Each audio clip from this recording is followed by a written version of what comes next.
শোনো, যারা হোটেল চালায় না কষ্ট করে, আর যারা হোটেলের মর্মটা বোঝে, মানে সকালের থেকে উঠে কষ্ট করছে, রান্না করছে, তারা জিনিসটা বোঝে যে কোন জিনিসটা এদের কষ্ট। আমি যে রান্না করছি, ঠিক আছে, রান্নাটা যে অ্যাকচুয়ালি আমি দেখানোর জন্য করছি তা তো না।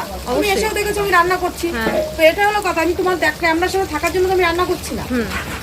তো আমি কষ্ট করি না, আমি জানি আমি কি কষ্ট করি।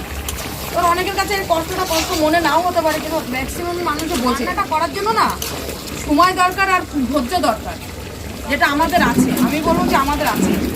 মাটনটাকে আধা ঘন্টা ধরে নলেজটা খুন্তি না না, এটা ধৈর্যের ব্যাপার। অবশ্যই অনেকেই বলে মা দিদির হাতে রান্না সুস্বাদু। আরে রান্নাটা নিজে হাতে করো, তারপরে তো সুস্বাদু বলবে। এটা অ্যাকচুয়ালি দোষ তো ওদের না সম্পূর্ণ। কিছু কিছু মানুষ আছে যারা আমাদেরকেও মানে চাটে, সে দূরে গিয়ে আমাদেরকে খারাপ বলছে। ফেমাস এবার কহে খুন্তি নাড়ালে সবাই, তাহলে তো সবাই একটা করে হোটেল দিয়ে খুন্তি নাড়িয়ে ভাইরাল হয়ে যাবে। মেন কথা না, ভাইরাল হয়েছে এটা।